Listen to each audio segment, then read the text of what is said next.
People always ask me, Ludwig, if you had to start your channel over, what would you do? I think they're... I want to point out, and I hate when wealthy, successful people say this, luck and skill are very intertwined. You need to be lucky to be skillful. You need to be born into a part of the planet that enables you to have that skill, to develop that skill. So we like, I've watched this video from Ludwig, and I find it very interesting. And I'll point out too, even from React content, we're reacting to Ludwig right now. So we'll see what he says about this. Mostly asking so they can just do that and hopefully get successful. But I was kind of wondering, what would I do? How would I get successful if I couldn't use my face, my voice, or any of my current following? So immediately we run into a few problems here. The questions of how much luck or skill is involved when starting out on YouTube, how much luck or skill is involved when maintaining success, what Ludwig personally would do to become successful without his brand, face, and voice, and what a new creator could do to become successful are all separate questions with separate answers. Ludwig, however, treats all these questions as exactly the same, making his messaging very convoluted, as he will frequently switch between these questions without warning. Even worse, obviously the answers to any of these questions would differ wildly from person to person, as all people are not the same, nor is every path to success on YouTube. The process we're about to see in this video is not Ludwig putting himself in the shoes of a new content creator starting out in the current year. Instead, Ludwig is putting himself in the shoes of an already successful veteran with many years of knowledge, skill, and experience that just isn't allowed to use their face, voice, or brand. Gaining the, shall we say... Which doesn't really make a difference, because part of running a YouTube channel or running any type of media channel is having the platform to create the media. Like that is it. Having the time to create the media, having the creativity, having, like, it's really hard, and Culprit can attest to this. If you're working a full-time job, even just mentally forcing yourself into starting a stream or starting any type of video recording is so difficult. This is not just an anybody can do it kind of thing. This is, you have to set up the parts in your life in such a way exactly so that you are able to do consistent content. So right now, for example, 99% of people couldn't do this type of video content that I'm doing right now. As simple as that. Because they have a day-to-day life, and I'm lucky that I got employment insurance and the environment and the family and friends to be able to give me a room to do these kind of things. So this mindset of, oh, we're going to simply just start fresh, start like a brand new YouTuber, is not true. It's not. Even the quality of the camera equipment and the quality of the microphones matter for the amount of views that you have.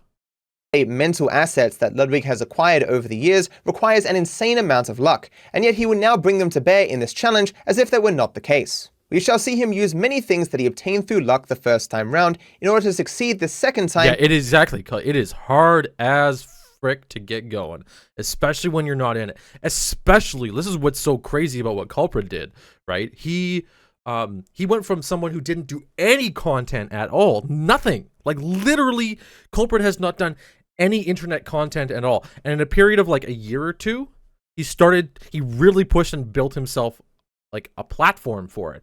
But that takes so much effort and so much time and so much support. There's no way 99% of other families out there would ever like support a father of a bunch of kids and a wife to spend all that time streaming and setting it up. So yes, Ludwig is somewhat correct that if you replicate the exact same YouTuber, you're going to get like quality content and you're going to get lots of views. But to get there, to get over that hurdle, it's not just trivial, and a lot of it is luck. A lot of it is luck. I'm lucky enough to be here. Culprit's lucky enough to be where he is. But then when you have that luck, that foundation of luck, then building video content and doing other things is relatively easy. People generally tend to forget about the environment around them. So I think Darkviper so far seems to have a good idea and a good concept as like what are the wrong things, the wrong assumptions that that other people are bringing into creating a YouTube channel. Or Ludwig's seemingly without any awareness that what he's doing in this video, no new creator could actually do. So let's just call up like any famous person right away, you know. And then the premise of the YouTube video is starting a brand new channel from scratch and trying to see if I can get views without my current name or branding at all. Okay. And I was wondering how much of YouTube you think is luck versus skill. It's 99% skill. If you knew what you're doing, you could do that 100%. Well, that's the asterisk. If you know what you're doing. If you know what you're doing. That's like, I don't know. What if you don't know what you're doing? What if you're like me? What if you're like, even like, again, like even Culprit, like, he doesn't know what he's doing day by day, right? It's just you're building something cool and you're doing something. And like, what happens when you end up being the person that is like F-tier content and you've done your best? Because I know people in the world that probably aren't super capable at certain things. And yeah, they could try and work their best, but the best they're going to get is probably C-tier content if they work their ass off.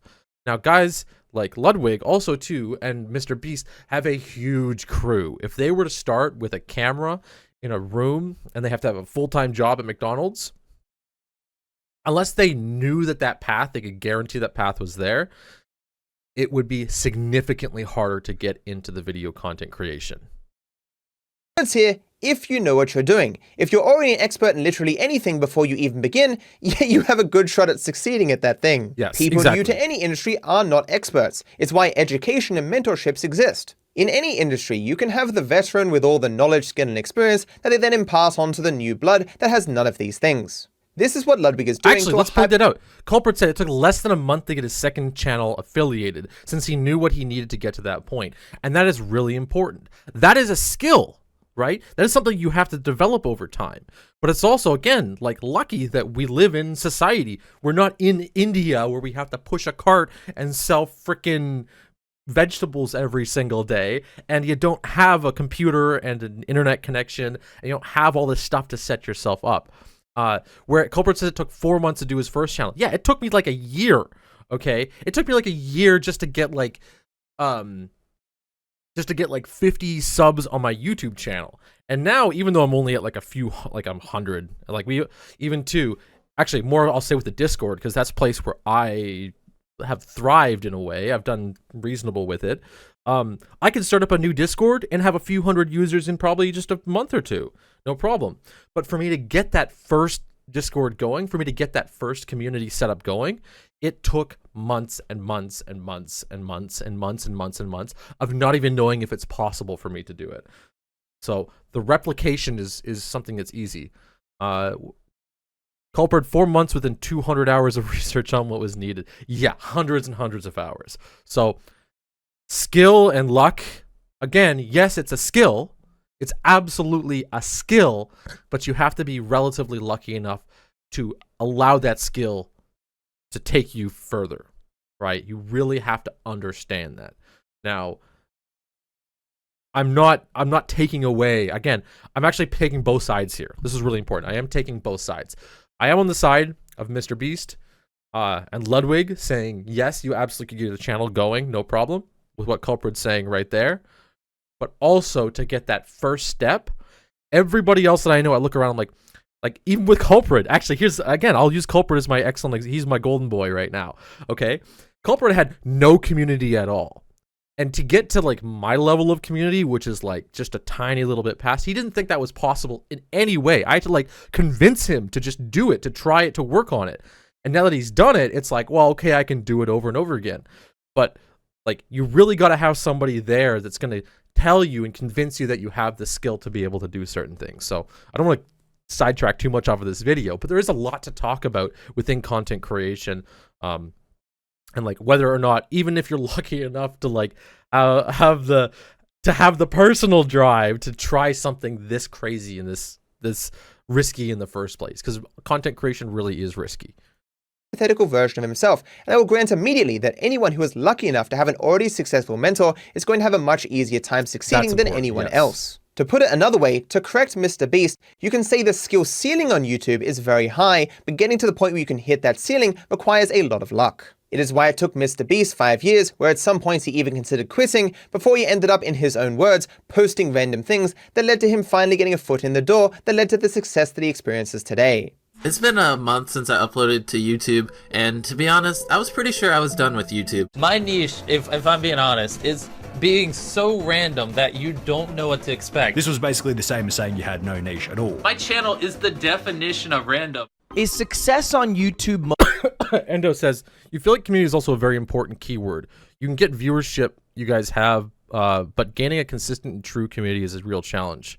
Endo says it takes engagement and entertainment to get there. Yes, exactly. Something I've noticed, and I love these guys, so I'm not talking shit about anybody, but I want to point this out. I get a lot of community members in, I've gotten them over the years, that their only intent is to create the thing that they want in their head and use my platform to be able to create that thing in their head. And then when I don't achieve that, I'm a problem to them. And that's that's a hard part in my end. Because I run this like weekly thing over and over again, but it really is a roll of the dice, whoever comes in. And luckily I've had a lot of people, like you get enough people through that eventually the people that are through are there for your productivity. They want you to see, they want you to get better and better for the things that you're trying to do. And if you're in that niche already, then great, you have those people that are there. But what I found, and again, this is not their fault, I've had a lot of people in my community whose their job, their idea about what they were doing was for their subset of things. And so you are rolling the dice just a little bit.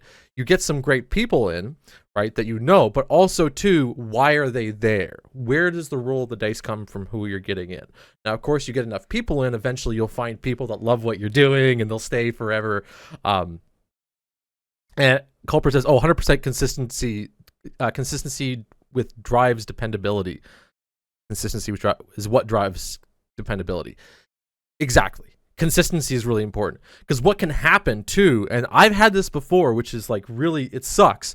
And I even with Culprit too, I've had to rethink myself, where it's like, am I doing this for the one person in front of me, or am I doing this to create the content that I want to create? Because I've fallen into that path where someone comes in, they have a dream, they have a vision, and I love that vision and I want to build it, but they want to build it using my face as the risk for that thing. When really I'm thinking, how about we build something together? This is again why Culprit is such, I'm going to keep referencing him. He's been a great community member in general, because he wants to build his own thing and he goes out and builds it, right? Like there's a lot of times when people come in, they're like, I love your content, make more content for me. And you end up like self-serving people that don't even share your content either. They want the content for themselves. So so you're right. Community is such a real key part in the growth. And I wouldn't be here if I rolled the dice and I had terrible community members and I didn't have people that were here consistently and I didn't have people that would support me. It would have been a rough time. It would have been a really, really, really, really rough time. So finding the right people, finding the right community is important, and it takes a lot too. It takes a lot to push your way through it. We're not even that far through this, and I think I probably extended my video out to as long as this video is, so we'll keep going here. mostly luck, or is it mostly skill? I'm going to give myself 24 hours to get at least 1,000 views. No person in the history of reality has ever defined success on YouTube as getting 1,000 views in 24 hours. Yep. There are literally millions of unsuccessful YouTube channels that have at least one video on them that got many thousands of views, because getting lucky and creating one good video is doable, but doing it over and over and over again for a career is the hard part. There are people out there who think just one big hit, that's all they need, that's the path to stardom and being set for life. They were wrong 30 years ago and they're wrong now. If you're a one-hit wonder, then it's not you that's popular, it's that one hit. What you need is a steady build, a back catalogue, enough time to learn the skills that you need to survive under the spotlight, to have long-term, sustainable success. That's what I keep talking about. First high view when I tell anybody to get into content creation, it is about having consistency. It is about being the person that is good at creating the content, not about happening to be inside that content creation. I've talked to a lot of people who've looked at me and they go, you only make a few $100s a month. It's not exactly like livable money. But I go, you make $0 a month doing it, right? Because it's not about me making, they're like, well, why don't you have a big viral hit or something? Well, it's not about making $100,000 once and then you live in that forever. It's about creating that platform, building that skill so you can consistently rely on that skill to create value for you and your community or whatever service you've built. and not understand why it got as many views as it did or how to do it again. Worse, some will put so much effort into getting that first successful video that they'll burn themselves out because their inexperience causes them to be very slow and inefficient. There is then the question of why Ludwig set this goal so low. Here's what I did. I wrote out a script of a video that I thought would be pretty good. It's kind of like a video essay, but it's on Twitch streamers, specifically my good friend Mizkif. And the reason I did it on Mizkif is one, because I think I have a decent amount of knowledge on this, so I'm speaking as an authority, writing. And then I hired someone on Fiverr to read out the exact script. So, relying upon years of experience in an industry to devise and execute a strategy. So, initially, you're picking content that is not really relevant to your own content. You're now talking about somebody else's content. So you're already relying on someone else's fame, right, to get into a certain field. You already have some financial backing. So someone who wants to make a video goes out and pays somebody to go do some kind of content for it. But I will point out, and maybe he'll bring this up in a second, that there's no return. He went out and paid a professional to do some professional work, but it's just a net negative return if you're only getting 1,000 views on a video. I'm going to pause. We're going to do a quick pause here, guys, because I need to do a bathroom run really, really, really bad. I thought I could make my way through this video, but I got a lot to say on it, and we're going to keep going here in just a minute. As popular on YouTube, knowledge of niche websites and ability to identify quality in voiceover work and editing are all things that no new content creator has. All Ludwig is showing is that if you were lucky enough to survive in an industry for a long time, honing your craft every single day for thousands of days, if you had to start again keeping all that experience, you'd have an easier time of it. Which I guess is probably true for every industry in existence, so I guess by this logic, luck simply doesn't exist. All right, here's the script I wrote out. It's called How a Door Made This Man $1 million. But I don't want to have myself read it because people know what my voice sounds like. So that's not really going to fly. So instead, what I did is I hired All right, someone relax, guys. on Fiverr. In total, this cost me $131, but it should be free for you guys at home. People have high quality script readings at home for free? Wait, what? Yeah, like what the Dude, I've been in this industry for 10 years, and I still sound like a monotone robot, and I have to take 3 tries to read even a single sentence when it's right in front of me on a script. I have spent most of my life with a stutter and an almost undefinable accent that makes me hard to understand sometimes. That's it. People are arrogant. People don't go about putting forth their ideas or arguments in the best light. But that's what makes us great. That we all differ. We all do wrong things. Thanks for watching, or not watching. Just felt like saying some things. I'll point out it's a big thing too. I love Culprit is actually, again, one of those people that's done an excellent job of getting better and better and better at it over time. I myself have done a lot of work to make sure that sentences flow together properly. Correctly. Properly. Even though I'm not the best at it, there's still a sense of like forward momentum that comes in with the conversation, and there's still like an idea that gets put into every single sentence in its tone, in its execution, in its speed, in all that kind of stuff. So to say that, hey, like one of the biggest things actually that matters the most in all recordings, in all is audio. So to say, hey, you had somebody professionally record it, but it can be done at home for free, nobody's going to listen to a video that's has terrible audio to it. Which is strange because, well, some people will. It's strange because one of my best videos that just naturally got a few thousand views on the channel had terrible audio in it in comparison to what I normally have. Culprit, you just go head cut off and screaming. Yeah. My channel in late 2012, and it took all the way until 2019 until I was making more than just enough to get by. Do you have any idea how lucky you have to be in life to be able to fail at YouTube for over half a decade and still be able to keep going? To have nothing external stop you, to have an environment that supports your ability to continue, to receive enough positive feedback during that time to prevent you from burning out. Saying nothing of just having the skill to write a YouTube script at all, having a good speaking voice, script reading skills, along with correct inflections and elocution are some of the things that everyone sucks at most when they first start. It is actually one of the easiest ways to identify a new creator. Here's Ludwig's first video, for example. I originally was an unsuccessful YouTuber. known as the Zany Sidekick. What's up, heroes? The Zany Sidekick here, bringing you a game of free-for-all on Stadium. And second of all, I would like to say that I just drank the most disgusting water ever. I remember I posted that video, and I showed my friends, and they were like, yeah, man, it kind of sucks. And then I got a dislike on the video, but I was so disheartened at the time that I quit. And now look at us, chat. 8 years later, the Zany Sidekick had less than 10 subs on YouTube. And now, we have 161,999.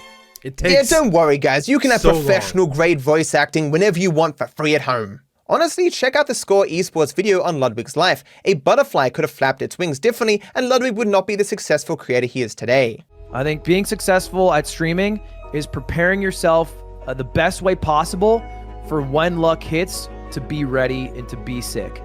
Because it can strike at any time, and if you're not ready, that might be your only chance.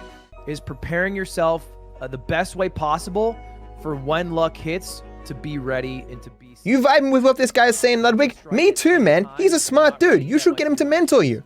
which I've noticed a lot, especially too within multimedia. People at the start, I hope this doesn't happen to me, and if it did, then whatever, it is what it is. Future me, if I'm ever relatively successful in this, you're a fucking idiot. But they seem to get so disconnected from what they were originally talking about.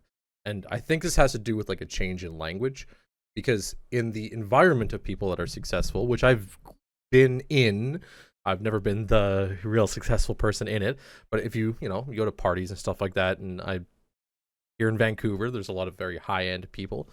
The conversations that they have are very different than poor people. And they're always based off of the assumption that things are successful. It's a completely different way of talking about things.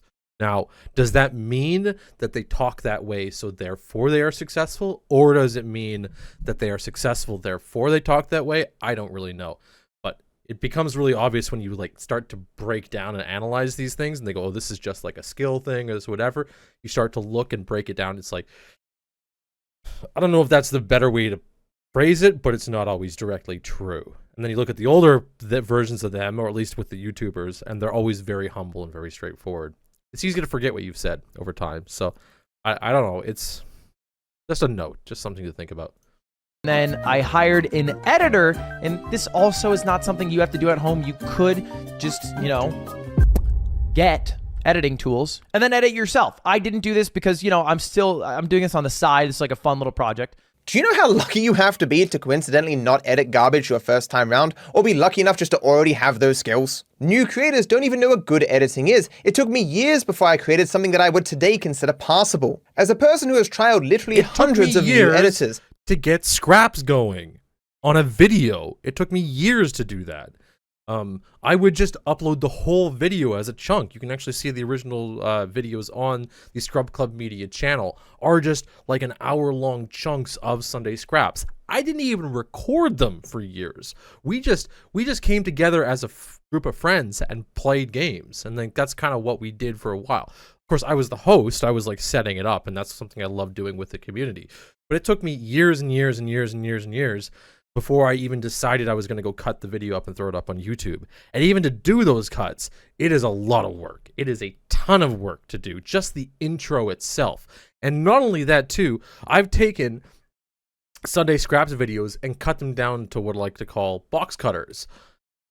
And those don't even get that many views. The video itself, I think, is a higher quality video inside the video because I've chunked out the moments and I've really shown very specific sections. But it's not worth it. It's a very weird, I don't know, back and forth. Culprit, thanks for the lurk. people just starting out. It is all garbage, and even the simplest of feedback blows them away because they have no idea what they're doing. No, Ludwig, people at home do not have high quality production value and editing for free. No new creator could make something comparable to what Ludwig ends up putting on his channel. But here's what the final video looks The pandemic like. will be remembered as a time of economic despair, mental isolation, and further polarization of the political parties in America. Unless you are a streamer. The largest streaming platform, Twitch, has over doubled their monthly average viewers, according to Twitch Tracker. The pandemic created a content drought. Looks pretty good. I'm really happy with how the video turned out, and now here's my plan. So I've made this video. It's like a 3-minute, 45-second video essay on specifically Mizkif. If I can get Mizkif to watch this on stream in front of about 45,000 people, a lot of them will click on it, and I think there's a chance that this video might get a decent amount of views. This again shows that what Ludwig is trying to do here... That I thought was really strange, and I thought was not really in good faith. It is cheating. You're getting your famous buddies to go put the video up online and get other people to watch it. So you're not just doing a viral video. You're not making a video that's viral on itself. You're introducing a large audience to that video. Endo said, you remember back when you hit puberty, had a short spell as a content creator, most of the videos you edited consisted of bad jokes and meme spam, high quality editing at home. That's something people don't really fully convey either. The act of editing, the things that you learn in editing are the things that create your content in the long run. So even if Endo, you still wanted to do content creation, you still have a lot of those skills previously from just having the environment and friends and family and whatever and computers to be able to create those videos, right? That is like a very niche subset of things that are lucky in someone's life to be able to get. They're always going to be bad. That's the point of making a really good content creator versus a really bad content creator, right? Is you can see the difference. Even just learning, how does one video fade into another? How do you transition?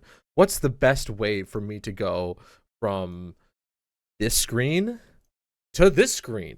Where do I look? I have to look at the camera. If I start looking at my script or I start looking at my video feed, I start losing a lot of the content, what's going on. And then we go, well, do we want to do a slide transition back? Nope, we want to do a fade into it. And you build out something that is, boom, we fade back into here, right? I need some quick buttons too to be able to swap back and forth. And that's another skill, right? Learning what the difference is between the different fades and transitions. Learning how to frame things. That is all part of what's going on. And what Ludwig did in this video is he bypassed all of it. The only thing that he did was he chose the topic and maybe wrote the script, which makes sense. That's a good idea. That's a good way to make a video. But all of this editing is so professional. It's unbelievable how much extra content is being edited, how much extra skill is being edited. And he's kind of just going, it's just money. Years later, after going to college for multimedia design classes and Photoshop, video content creation overall, it was obvious just how much learning both continued creation, or it was very obvious just how much learning both continued continued creation. Why my brain? I'm Lizdexia. And studying it takes to make something actually digestible. Yes, sorry, I butchered that sentence, but YouTube can see it up there. Yeah, it does take a lot of work. And it's very much, and I'm going to put it on the same line, which a lot of people in construction, if you talk to somebody who has a big house and paid for the house from the ground up, they'll speak in the lines of, I built this house. Oh, it's easy to build a house.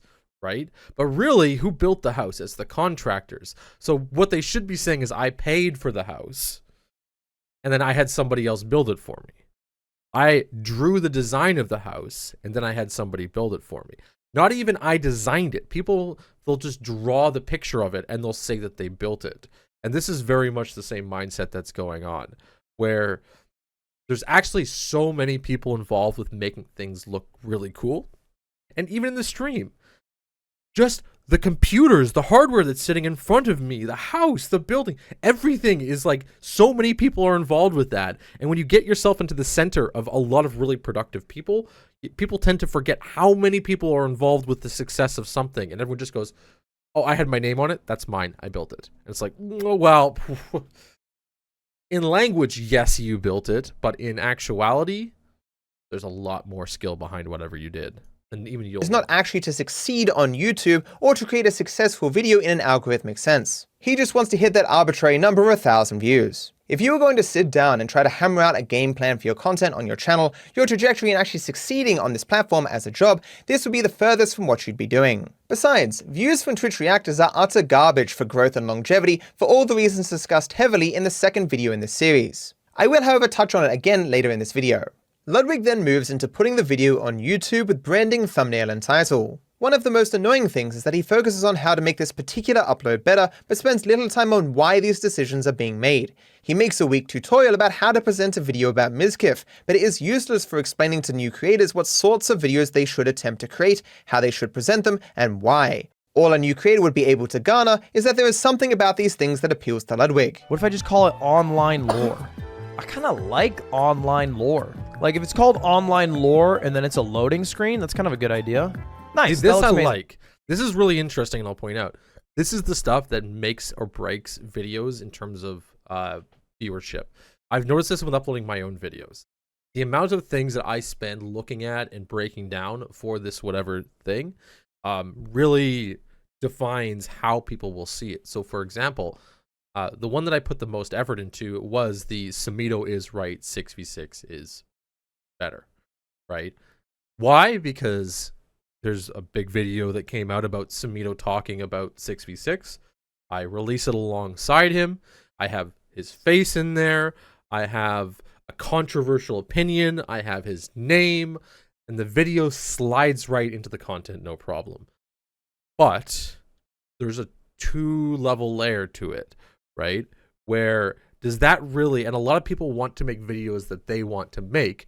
There's a difference between making videos that you want to make versus making content that the internet wants. And I know this because even just with our Overwatch videos, if I even tilt the framing of it towards more modern events or something that is relevant to everybody, we get 10, 15, 20% more views. Sometimes double, triple more views. If you put a beautiful woman on the cover of the thumbnail, it gets quite a few more views. If you add a question in the thumbnail, it gets quite a few more views. Now, I'm a little frustrated because it's like, well, does this stuff even matter anymore? And at a certain point, once you've done enough creation, you get numb to it because you've uploaded so many videos. The average person might go, well, now you're creatively corrupt in it. It's like, well, you've not done, the person that's doing that criticism hasn't done the art enough to know that this is just like a presentation thing over and over and over and over and over again. So, what's in the video matters quite a bit. And this is him pushing for a video that is what the internet wants in its entirety. He has no creative control, it seems, in the art that is coming out on the other end. And that's what most people want. They want to be able to have some creative control of the art that's on the other end and not just build something that is keywords, keywords, keywords, keywords, keywords. Because that seems like that's what he's written here, is all just keywords. That's like a really cute banner. I really like how it's looking branding wise. It's not even his art. art. I think the title, How a Door Made This Streamer $1 million, is pretty catchy. Ooh, I like this one a lot, actually. I like this image a lot, though. All right, that's really good. Yeah, I think it looks a lot better. This one's pretty fine. Yeah, I think that's pretty good. I think this is really catchy. I like it a lot. So Ludwig, with his likable, catchy, and good video that no new content creator could make without intense luck, donates a link to Mizkif and gets lucky that Mizkif sees it and cares about it. Oh, I hope this works. Otherwise, such a waste of 50 bucks. So Mizkif watches the entire thing on stream, and you'd think I'd have a problem with that being against React content, but it does involve Mizkif and his footage, so I think he's well within his rights to do that. All the rest of his React content obviously is trash. The goal was 1,000 views. We're already at 260 because it was just good content. Which is one of the key takeaways. It was actually good content. So let us take this back to the beginning of the video. People always ask me, Ludwig, if you had to start your channel over, what would you do? Ludwig's plan for what he would do if he had to start all over again is to skip the years that would take for him to become a competent content creator and just to make good content from day one. I mean, what a genius idea. Why did no new content creator ever think of this? Beautiful. It's been about 4 days since I uploaded this video. No I spent way about $600 to make it with the editor, guessed. the voiceover guy, and then the marketing efforts. After this video goes out, I'm sure it'll blow up a lot more. I think this video will end up with 100K views.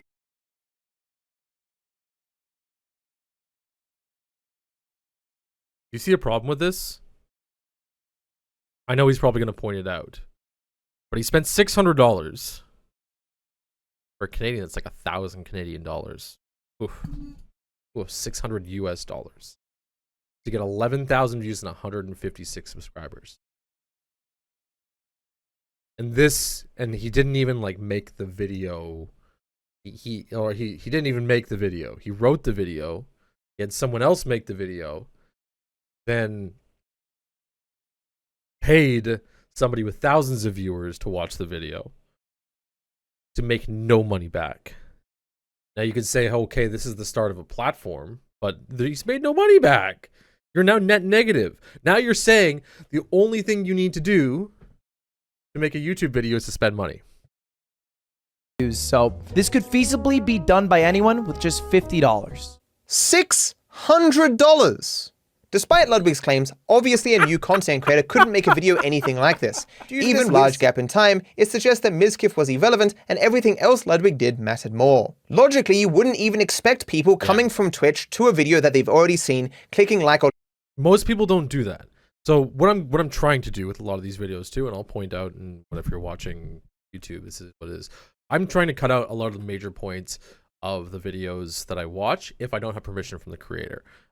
There's a few that I don't if they're large newscasts. So news I think is really, really important because news doesn't matter necessarily for the funding of that video as much as it does for people to see the event, to understand what was going on. And I'll point out anybody that goes, well, of course there's like war footage and stuff like that that needs to be paid for, but that's a little more complicated. It's still footage that really needs to be sent out to people. But when it comes to watching like a random funny video on Twitch, absolutely nobody's gonna go watch the video again. It's pretty much like you probably have played a game and someone has put their Twitch in the chat very few times. 1 out of like 1,000 times someone will click that link and go watch the person play the game. Why? Because why would you watch somebody play the game that you're actively playing? It just doesn't make any sense. So why would you go watch the video that you're actively watching? It's really only going to be if that creator, that large content creator, shares that thing on their platform and they go straight to the thing that makes you money and gives you views. The way I think YouTube should work, and this is going to be very hard in terms of processing, is that they should take the content of videos watching videos. So how I'm watching this video right now, this side, sorry, how I'm watching this video right now, they should chunk this section and go, well, a percentage of whatever ad revenue from this video also gets sent to this guy right here. But it's not that way. Like I say, I'm gonna be cutting out a whole bunch of his videos so that you have to go watch his video to go see the whole thing. And that's what he's done here in terms of reacting. But what I wanted, like, where is the barrier to? Where is the boundary?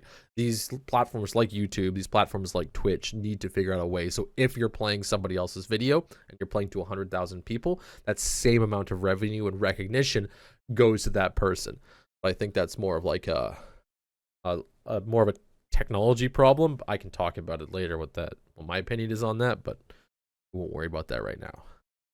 Leaving a comment and then going back to Twitch again would help you in the algorithm. This goes entirely against YouTube's goal of keeping people on the platform as long as possible. Oh, but it gets worse. If this reaction didn't help Ludwig's video in the algorithm, then what did it ultimately achieve? All it did is make it so that 52,000 people who have an interest in watching content about Mizkif would have no reason to watch his video on YouTube where it actually matters because they already watched it on Twitch. Certainly, all 52,000 wouldn't have naturally stumbled across the video, but what about 1,000, 2,000, 3,000? Remember, all these views, if achieved naturally, would give watch time and thus help the video be shown to more people on the platform. How many of those 52,000 in a year's time would have been presented the video and watched it, but now will not do so? Ludwig potentially traded any natural algorithmically valuable views from the 52,000 people for the 2,000 to 3,000 hollow valueless Twitch views. Basically, Ludwig gambled that the algorithm presenting this majorly overproduced video couldn't have gotten more than 2,000 to 3,000 views out of the 52,000 people naturally.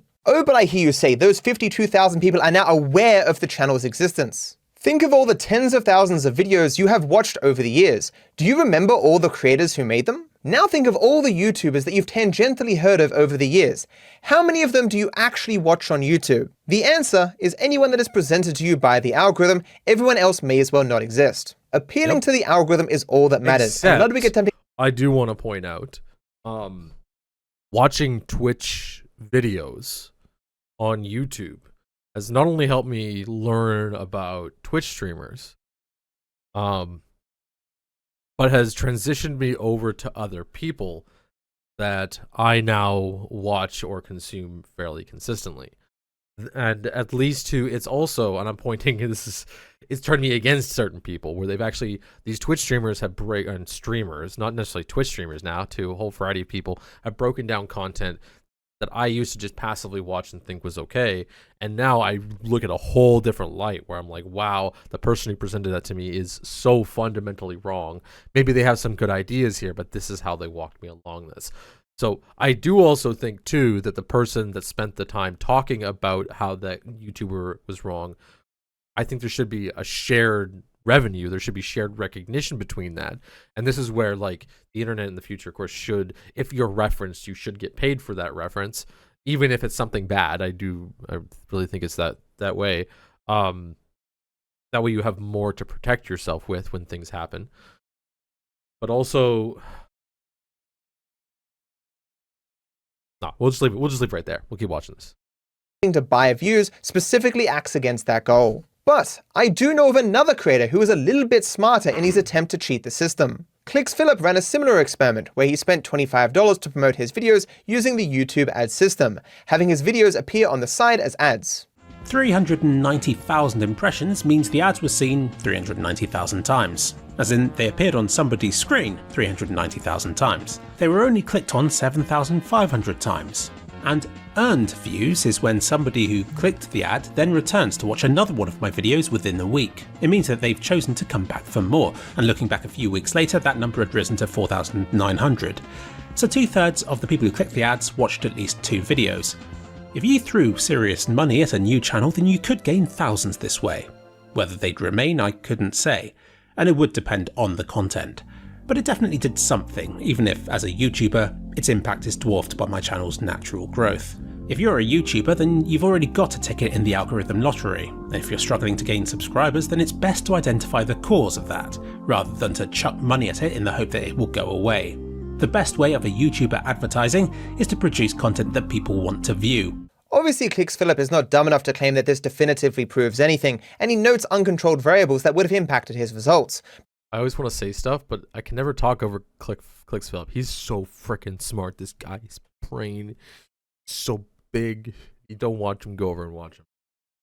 But his experiment was more successful than Ludwig's in terms of getting views. Basically, giving your videos to reactors is easily the worst way to get ahead for every reason discussed in the second video, but it's even more so in positions where you're paying for it. Ludwig also had an opportunity to release more videos and see if he could manage to maintain any of these Twitch people when he necessarily had to switch topics. I personally don't think he would have been able to, of course, but we will again never know because he half-assed every aspect of this and yet proclaims its flawed conclusions as absolute despite that. Lastly, given that a significant amount of views happened 3 days after the reaction but came specifically from YouTube search, this would suggest that the news that this was a Ludwig video leaked before he announced that formally. Why else would people be searching out this video? Some insane word of mouth? Consequently, we don't know if any success was due to people noticing that this was Ludwig's video and sharing it around. I want to show you really quickly too that my own statistics that pop up here. Pause that. Okay, all right. I already had it up. Analytics. Okay.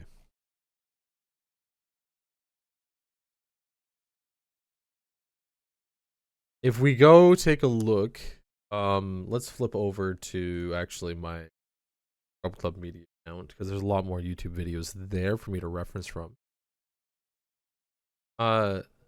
The video Darkviper is referencing from are an hour long at least, which is why I didn't mention them. Still, they're the great videos around. Oh my god, I cannot. The dark videos of the videos Darkviper is referencing are an hour at least, which is why I didn't mention them. Still, they're the greatest videos around to watch to learn about the impact of React content in general. So if you ever get a chance to watch them, I suggest you do because they're great. I understand the argument behind it. A lot of what he's talking about here, I've actually reviewed and seen and heard people debate and talk about over and over and over again. And I do believe there's a balance, because really what you're doing is you're looking at live curated content versus live uncurated content versus edited content, like this triangle. Because what can happen is live curated content very quickly can become edited content with just a small transition in between, and really any one of those in that triangle can kind of shift around. You have edited content can turn into live uncurated content, which is a React stream, which is right in between. Like if you have the edge of the triangle, that is right in between them. And however you break it down depends on how you're building and how you're structuring it. Now, of course, there's a lot of people that have moral hang-ups against other, like IP. IP is a big thing too within culture and information. Like you want to be able to have control over your own ideas, but then which people should get recognition. Like I say, I mentioned this before, people should get recognition down the line for all of their ideas, but then there's also like an extreme exclusivity that happens on certain platforms where I agree, like Mickey Mouse, I don't think Mickey Mouse should be messed around with anybody or by anybody who has like the rights to Mickey Mouse. But I also believe too that things that come out from that centerpiece can also and should be modified and changed, as long as they're not a part of that core, you could say, core structure, the core idea. There is a thing called fingerprints or secret keys and public keys, private keys, that allow certain creators nowadays to add their own, like, I guess, to add their own fingerprint to whatever footage they're putting up there, and there are ways to secretly add it in. So this is just more of a culture thing. And remember too, I want to point this out, we're talking about the amount of skill it takes to get into it. The amount of skill that it takes to make video is the same amount of work that it takes to understand internet security and develop and build a culture around maintaining and keeping ownership of certain content. These people, because computers are new, have to build these worlds beside each other. So there are systems in place that allow people to control and define their content, but they're not those same people that are building YouTube. They're not the same people that are uploading to YouTube. They're not the same people that are developing things. So we can get into this, Endo. I might, like I say, might be able to go into a little more. Oh, I'm not logged into it, so it logged me out. You know, let's keep watching the video. I was going to show you my my statistics between different videos just to show you where the algorithm sits. And some videos end up more in the browsing feature, some videos end up more in the search feature. It's all good perspective more than anything else. And discussed in the second video, but it's even more so in positions where you're paying for it. Ludwig also had an opportunity to release more videos and see if he could manage to maintain any of these Twitch people when he necessarily had to switch topics. I personally don't think he would have been able to, of course, but we will again never know because he half-assed every aspect of this and yet proclaims its flawed conclusions as absolute despite that. Lastly, given that a significant amount of views happened 3 days after the reaction but came specifically from YouTube search, this would suggest that the news that this was a Ludwig video leaked before he announced that formally. Why else would people be searching out this video? Some insane word of mouth? Consequently, we don't know if any success was due to people noticing that this was Ludwig's video and sharing it around, ruining the entire experiments. And all it came down to was good content, good thumbnailing, good titling, and also, admittedly, views, a smart way to get it in front of people who are interested in this type of content. Paying money. This could feasibly be done by anyone with just $50. I mean, maybe less if you go for a little smaller streamer who pays attention to his donations a little more. Mizkiv, come on. New creators do not know what good content is or how to make it. They don't know what good editing is or how to do it. Also, newer creators don't know of other smaller creators. The whole thing about being a smaller creator is less people know of you and you're harder to find. That's really it. Because there are like billions of dollars vying for your eyes. right? And to be able to like slip in there as one of the free guys, or even to like figure it out, to find other content creators of the same or above level than you is really, really difficult. The fact that Endo here in chat found us on YouTube, I have no idea. Voiceovers are or how to make them. They don't know what good thumbnails are or how to make them. And they don't know what good titles are or how to make them either. This, of course, does not mean that new creators can't do these things. It is simply when they do them, it is generally out of luck. And Ludwig's video does nothing to rectify any of this. Ludwig's advice ultimately boils down to, do the good thing and the good things will happen. Were any of you watching his video like, oh my god, good content's a secret? I thought it was bad content. Ludwig, you're gonna change my life forever. An abstract idea of do good isn't people's problem. It's both not being able to make good content and not being able to identify what makes content good in an algorithmic sense. People don't know what is best for them personally, and this cookie cutter, make content about famous people and pay them to watch it, is neither an original idea nor is it helpful. In conclusion, Ludwig started out like all of us. Shit, but he got lucky and found success. Exactly. This luck laid the foundation for him to do YouTube for years, giving him sufficient skill, knowledge, and experience to make a video that no new content creator could make. He then put it on a second channel and proclaimed that no one needs luck to do this, despite that obviously not being true. All Ludwig's videos suggest is that if you start as an... My phone is ringing. Probably a scam caller. Decline.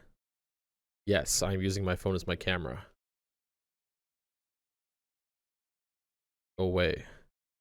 Leave me alone. Expert in the field, you'll be more likely. Here's the thing, too. I'll point this out, Endo.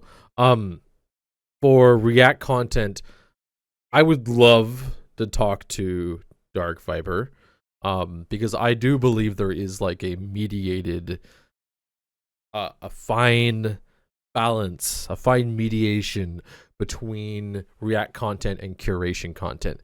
Because if you want to add something onto this, then what are video game creators? Why do YouTubers, why are they allowed to say why are they allowed to protest somebody else creating community content out of something they put together? But why are video game developers not allowed to do the same thing? I would like to have that answered. Now, again, I will agree with him. If you have seen like SS Sniper Wolf, she is one example of somebody who is really pushing that line. And I think that's a good line to be pushed, because there needs to be regulation on that. There needs to be people that come in that say, hey, SS Sniper Wolf, you have pushed this line too far. But there will be a certain balance, and there will be a future where when Twitch runs an ad, and that ad is shown to 50,000 people, and your video is up on the screen while that 50,000 people ad is going on, you get a small percent of that ad revenue. I don't know when that will come. 10, 15, 20, 30, 40, 50, 100, 200, 300 years. But we'll get there eventually. To succeed. If Ludwig had just made a video where he said, hey, I want to see if I can get 1,000 views on a second channel without using my voice, face, or brand, that would be all good. But his claims that anyone could do this and that this was a test of some kind are just silly. This was obviously not an examination of the impact of skill and luck in anything. But worse, for my interest, it spread misinformation about the value of React content for the success of a video. Ludwig could have left his land of make-believe and just said, if the content is good enough, it can be picked up in the algorithm regardless of what channel it's on, and that would be fine. The hard part isn't knowing that this is possible, it is getting lucky enough to get yourself in a spot where you can make good content for the algorithm at all. Having now learned more about Ludwig's experiment, do you find yourself agreeing with how he views it as And video games, in his words, as well as a few others, have a high difference in variability for skill as well as entertainment value between different content creators, which makes video games less explorative form of content, as well as that watching a small snippet of a game usually doesn't make the viewer disinterested in playing the video game themselves. I agree. I actually don't disagree with that. I think it's a very well articulated point, and I even back that point up to a certain extent. That would be the reason why. But then we also have to ask ourselves, are they on the same scale? Are they different? So when you're categorizing, or sorry, when you're building rules for something, you have to ask yourself, are you in the exact same scale? Here's where we're gonna pull up the Microsoft Paint. Okay, we're gonna pull the paint out because we're getting serious about this, and I agree with you again. So we have our triangle. We're gonna have curated, edited, content at the top. Okay, and actually, let me bigger text. Curated, edited.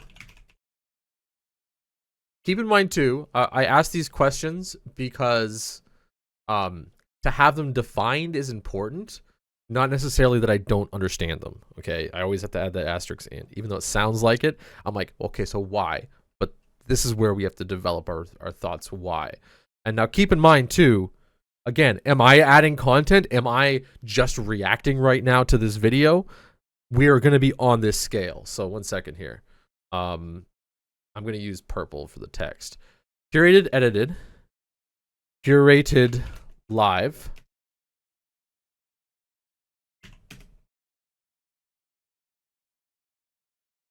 Live, uncurated.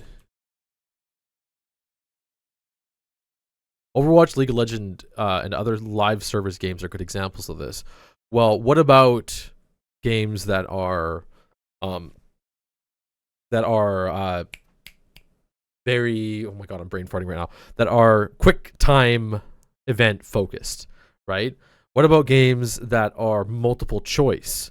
What about story games, right?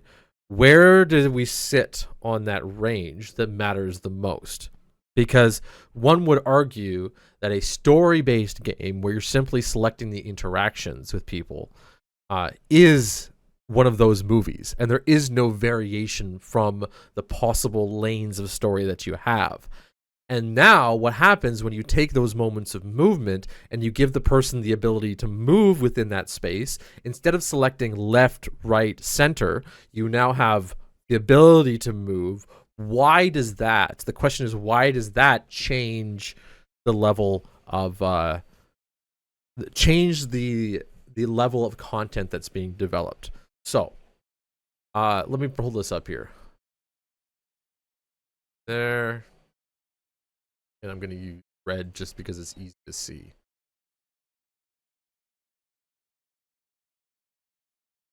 What I want, and this is where my goal for this type of content sits, even for Sunday Scraps and all of our other stuff that we do, I want this to sit right in the middle of live curated and live uncurated.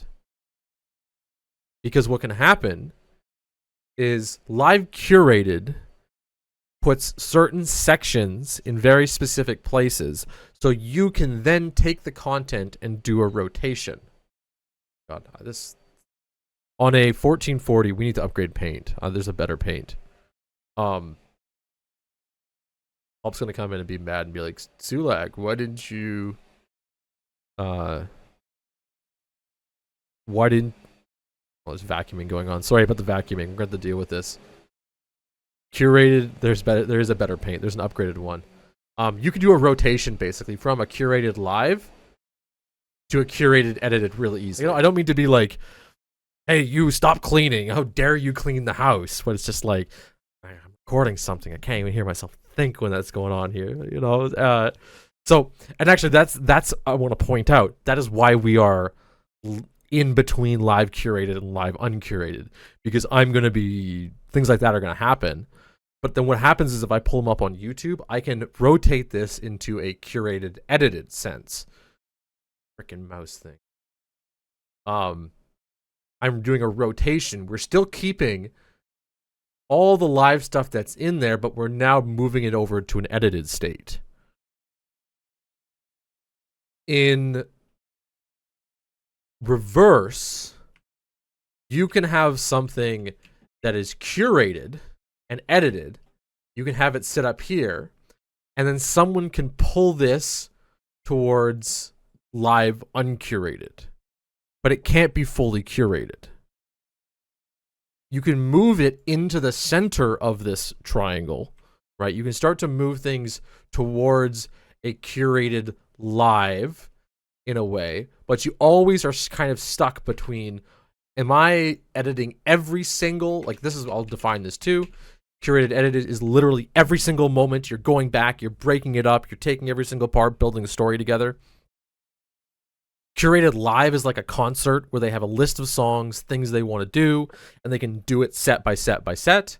And then live uncurated is a complete improv show. And then, yeah, oh my God. I'll paint 3D. We're going to have to pull that up later. I cannot.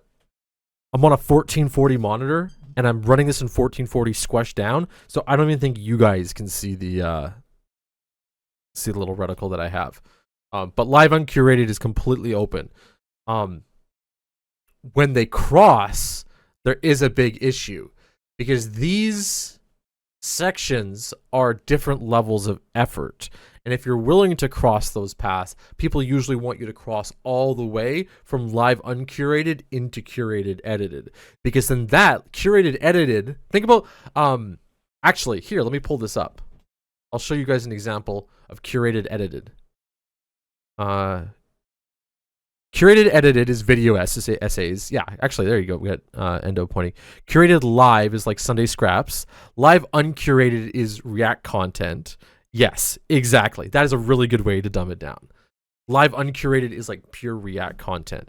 But there's also, what people have an issue with is the React content that moves itself into those curated levels. So if we go SS Sniper Wolf, come back to the video here.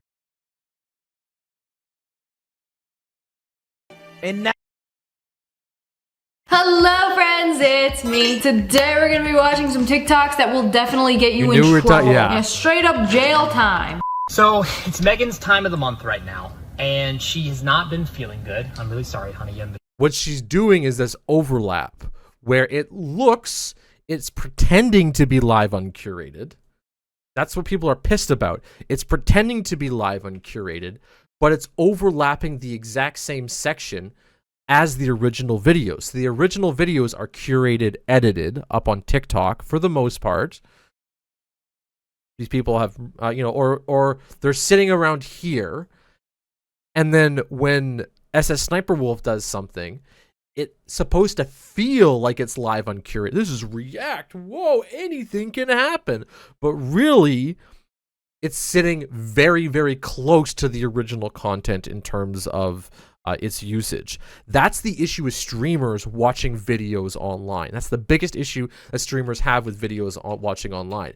Because when we're doing, let's say, live uncurated streams, and then we press play, okay, we're pressing play on the uncurated stream, and we just let the uncurated stream go, that turns it into a curated edited stream, a 100% curated edited stream. And that's where the original content sits in the first place. Why would you ever go into that content if it's curated edited? The difference between video games, right? The difference between video games, this is the reason why video games don't really get in that issue, is because when you are watching someone play a video game, they are doing curated live. Okay? When you jump into the video game, for the most part, you now feel like you are live uncurated content. That's what it feels like. It's slightly curated. It's a video game. We've limited it. So the curation is about right here. You're actually sitting right here. But the average user feels like they're doing live uncurated video game content. There is no overlap with the original curated live content that you watched from a video game player on Twitch. You want to play in this area. But when you watch a streamer watch a live video, and they think that they're in the live uncurated section, their stream now becomes curated adjacent. Ben says the problem is, though, she does not credit people. So no, that's a little bit, what we're doing is we're in the gray zone. Okay, that's the reason why. So if you were to take, we can get rid of this. If you were to take a bell curve of React content, and this is actually where to I try and sit. This is what I'm trying to build to here as we build out two different things. What do you want to call it? There is a level of reaction to curation. We're going to do react to curation. That if you find, imagine this is like the one line on the triangle that we had, where most stuff is in the middle. Everything is not either purely curated or purely React style uncurated. Okay,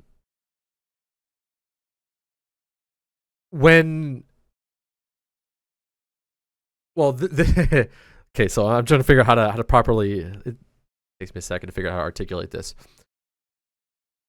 What happens is SS Sniper Wolf literally sits, and I pointed this out on the triangle, but she sits right here, where her curation is actually jumping this gap from React into Curate with no effort. She's just taking those two things, pretending one is React, putting no effort into it, taking other people's curated content, and then making it curated content. There are going to be other people out there that React that are in this level, okay, of curation. So someone does no work at all, simply reacts, and then what they do is they upload into this curation content section. Someone does a lot more work, a lot more curation, also does this. What I want to sit at, and this is where my goal is, and this is where, again, you're like, some creators, they don't matter. Like, nobody cares about, I watch a lot of Destiny, Destiny.gg, he does tons of reactions. Nobody gives a damn about him.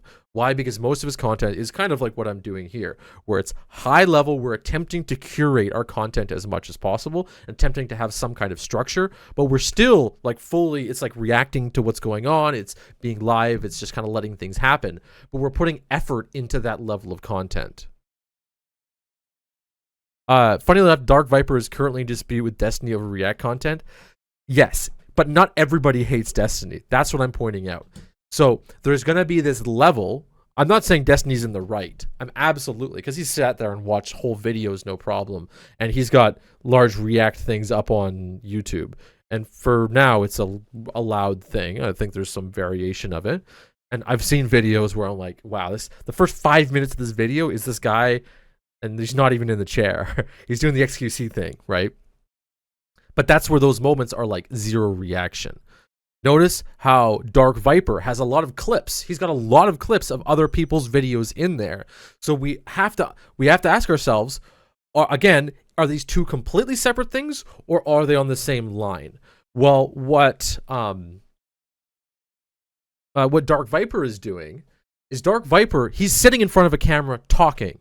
So he's probably got a base script in front of him. And if we were to take a look at Darkviper's content, he probably sits right here between curated and completely live uncurated, right? That's where he's sitting, because he's not putting on makeup. He's not building a set. He's not even curating every moment. He's a dude sitting in a chair talking about whatever he wants to do. But he finds himself significantly closer to the curation content on his initial creation, right? Like, that's the point, is to have the initial creation is much closer to curation than it is to React. That is where SS Sniper Wolf, that is where a lot of other React creators end up down here. And I'm going to argue, I've seen some Destiny videos that are, keep losing my reticle, that are right here. Nope, like that. I like, well, that's kind of low effort reaction. But then maybe there'll be a section that is higher effort reaction, where they're actually stopping the moment and breaking it down and taking it apart and looking at it. So my video here is going to be significant. Like, when I upload this to YouTube, it is going to be longer than, like way longer than Darkviper's video here. But the big but is that hopefully I've kind of added enough information and pulled out context from it that he would consider it actually its own type of video, which matters quite a bit. And that's where I'd like to talk to him too. And I obviously won't at this moment because, again, small two viewer streamer right now, right? With tens of viewers on YouTube as is. But as we build it and we break it out, like, we have to be able to figure out where on this spectrum are we sitting.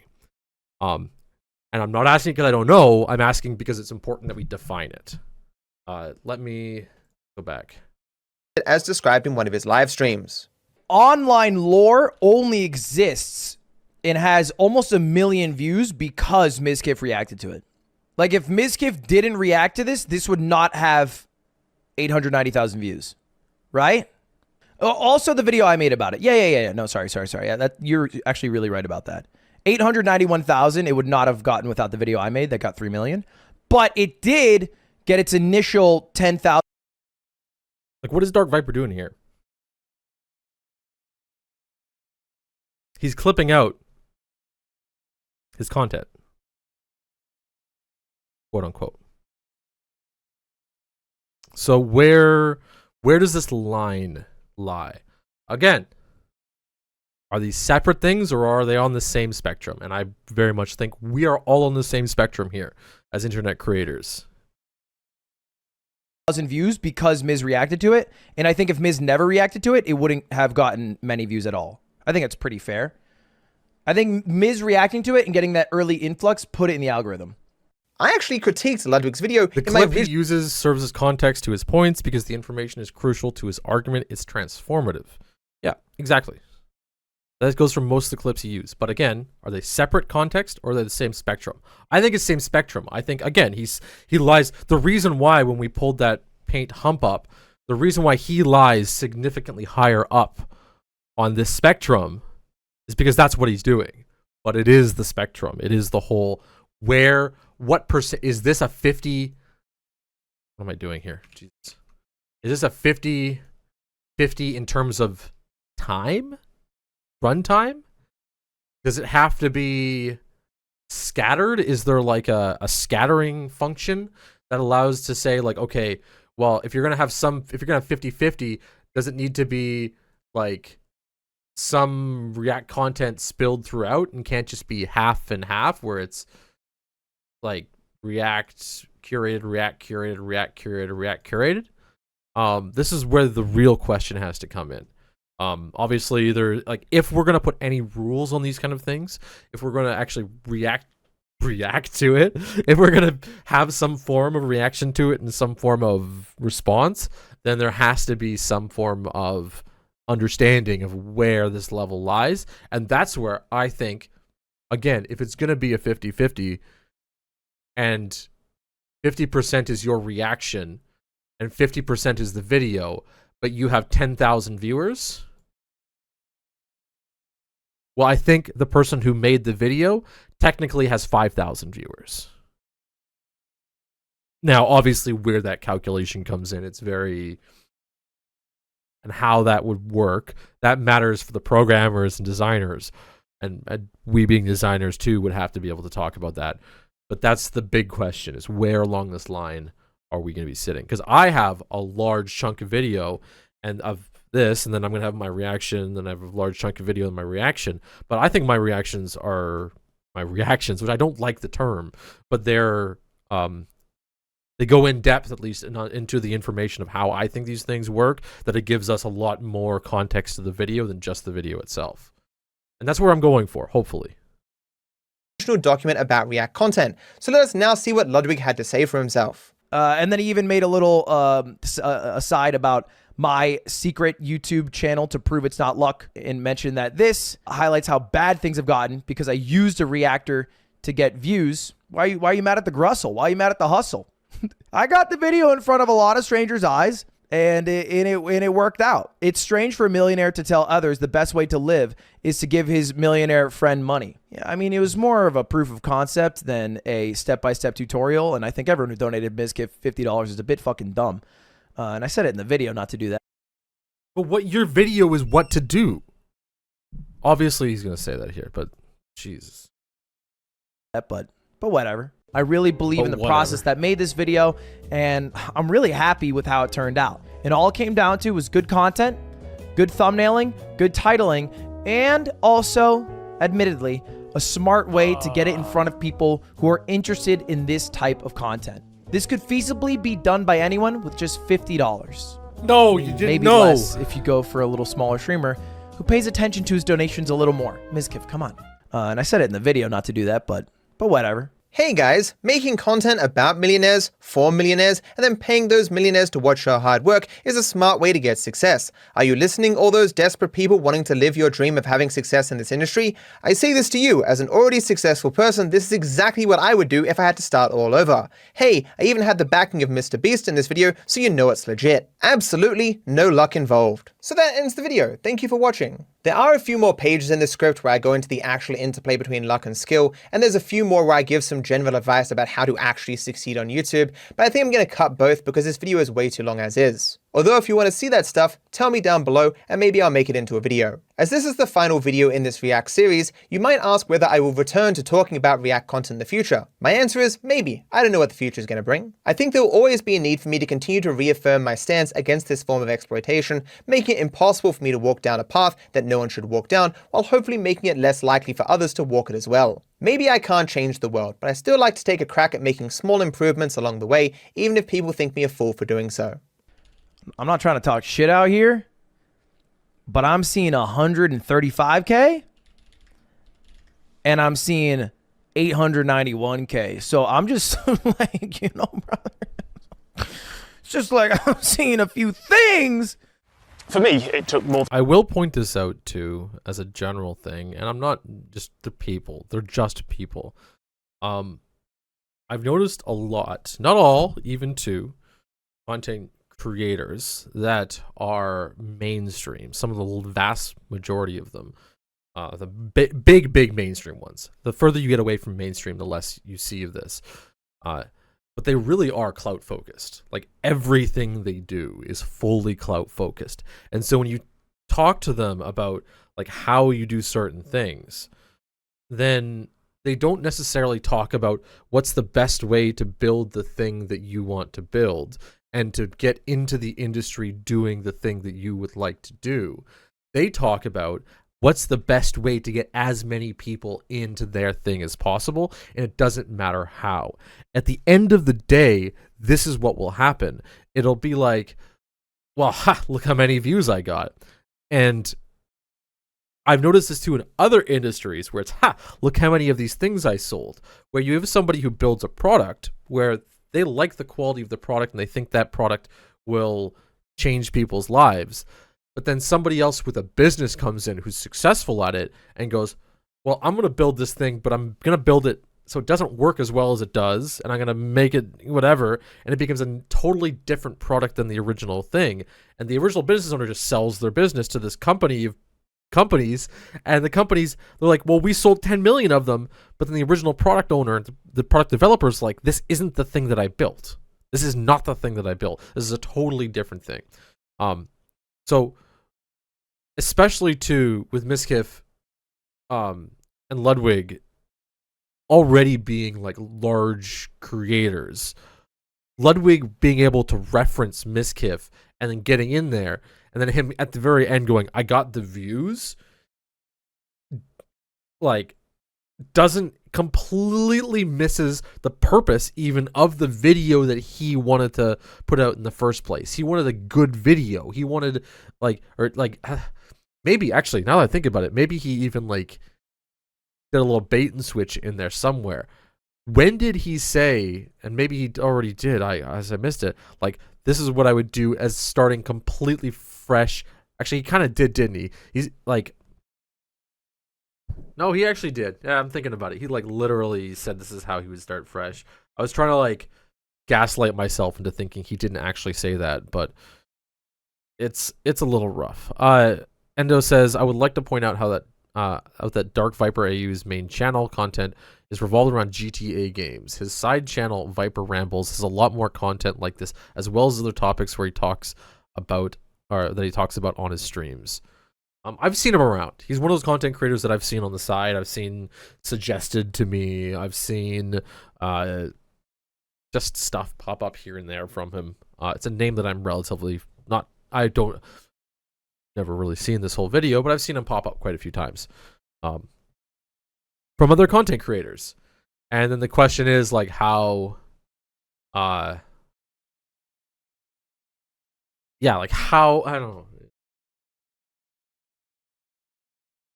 I got no answer to any of it. I only have like analysis, ways to break it down as opposed to ways of thinking about solutions. For a decade of throwing stuff at the internet, of steadily building up a small following and learning my trade, before I found the things you might not know format, an idea that really worked, an idea that got me a large audience and a chance to actually turn this into something that could support me. By sheer luck, that happened at the point where I'd been working somewhere long enough to build up some savings, so I wouldn't be completely bankrupt if this new shiny YouTube idea didn't work out long term. There's a reason that a lot of people who make stuff for online platforms are either kids supported by their parents or students with a lot of time on their hands or folks who have the means to support themselves. If you're starting out, you should know it isn't going to support you for the first few years, perhaps the first few decades, perhaps ever. And if you're one of the lucky ones, if you've made it, it very likely won't support you for life. If you're starting out, success might take a week, it might take a month, it might take a century. But every idea you put out there is another roll of the dice, and you can learn from however those dice fall. That's how you get popular on the internet.